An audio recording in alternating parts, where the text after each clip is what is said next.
No horizonte da narrativa bíblica, encontramos a temida e destruidora Babilônia, aquela que seria responsável por varrer Judá do mapa e levar cativos seus habitantes para uma terra distante. Um homem que vivenciou essa destruição de maneira direta foi o profeta Ezequiel, personagem em destaque no vídeo de hoje. Como você pode ver, estamos formando nossa cronologia bíblica do período dos profetas. Na descrição deste vídeo, você encontra o link para a playlist da história dos profetas bíblicos, onde estão todos os profetas já estudados. Não perca seu contexto histórico. Ezequiel viveu durante os últimos reinados de Judá, tendo nascido aproximadamente um ano antes do livro da lei ser descoberto no templo, nos dias do rei Josias. Esse fato deve ter impactado fortemente sua vida, pois, sendo filho de um sacerdote, viveu de perto as transformações da reforma religiosa que Josias aplicou durante seu reinado. Ainda durante sua juventude, Ezequiel percebeu a decadência do Império Assírio, que foi responsável por destruir Israel, o Reino do Norte, e com isso trouxe ares de segurança e independência para a política de Jerusalém. Sob o Império Assírio estavam o Egito, Judá e a Babilônia. Quando a Assíria caiu, essas três nações ficaram livres para crescer e conquistar. Com o passar dos anos, Ezequiel deve ter recebido a notícia da morte de Josias pelas mãos do faraó Neco, justamente porque o Egito estava se fortalecendo. Depois de Josias, Jeoacas foi impulsado, mas exilado por Neco. Ele foi sucedido por Jeoaquim e, em seguida, por Joaquim, os últimos reis de Judá antes da destruição de Jerusalém e do exílio babilônico. Ezequiel presenciou todos esses eventos finais e foi, junto com a corte e a elite de Jerusalém, levado cativo para a Babilônia na segunda deportação para o exílio. Quem foi Ezequiel? Ao longo do livro e das profecias de Ezequiel, o templo recebe grande proeminência, incluindo os detalhes ornamentais do prédio. Isso pode ser uma prova de que ele tinha uma forte ligação com esse lugar, sustentando a afirmação de que ele era filho de sacerdote.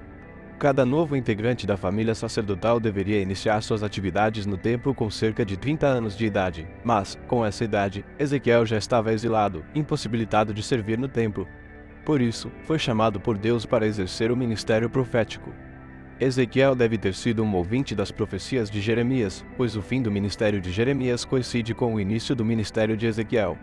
Além dele, também deve ter conhecido Abacuque e Sofonias, o que demonstra a importância do momento em que vivia, já que pelo menos 4 profetas canônicos estavam em atividade no mesmo período. Como um dos exilados, Ezequiel viveu todo o trauma de ser retirado à força de sua própria nação e levado a uma terra estrangeira, com outra língua e cultura.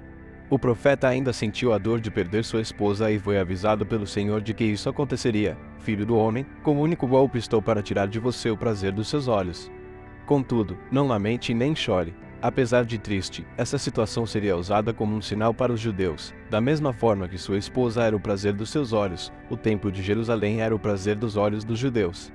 Assim como sua esposa seria levada, o templo seria profanado e, assim como Ezequiel não deveria chorar, os judeus também não deveriam. A mensagem de Ezequiel foi dirigida aos exilados. Sua missão envolvia dissipar a falsa esperança de que o exílio seria curto, levar uma mensagem de esperança futura e explicar as razões divinas por trás da situação. Embora a resposta de Judá não tenha sido positiva, Deus não deixou seu povo sem explicações. A santidade de Deus, no livro de Ezequiel, está em profecias como: Filho do homem, você vive no meio de uma nação rebelde. Eles têm olhos para ver, mas não veem, e ouvidos para ouvir, mas não ouvem, pois são uma nação rebelde. Arrume sua bagagem para o exílio e, à vista de todos, vá para outro lugar.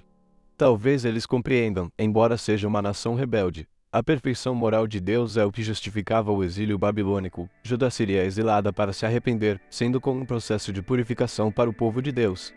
A misericórdia divina, tendo uma aliança com Judá, a qual ele prezava muito, Deus levaria os judeus para o exílio em castigo.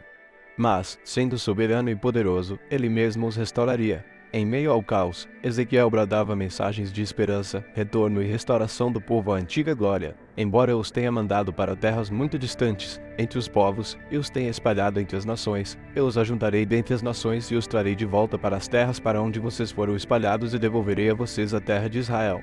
Deus não é injusto, ele é fiel à sua aliança e, por fidelidade à aliança feita com Abraão e à promessa entregue a Davi, Deus traria Judá de volta para sua terra, de onde surgiria um rei cujo domínio se estende até a eternidade. A nova aliança, a principal esperança para o futuro no livro de Ezequiel, está na seguinte profecia: darei a vocês um coração novo e porei um espírito novo em vocês, tirarei de vocês o coração de pedra e, em troca, darei um coração de carne. Essa profecia prefigura a presença do Espírito Santo operando um novo nascimento para o povo de Deus, permitindo que eles recebam um novo coração capaz de obedecer e ser fiel ao Senhor. Essa esperança é plenamente encontrada na obra de Jesus Cristo. Ezequiel era jovem, na casa dos 20 anos, quando o exílio começou. A data mais avançada atribuída a uma de suas profecias é o 27º ano de exílio, quando ele teria cerca de 52 anos. O livro não nos informa sobre sua morte e também não há tradição a este respeito. Mas sabemos que seu ministério foi influente e cuidadoso. Se você gostou deste vídeo, saiba que ainda há muitos profetas para serem estudados por aqui.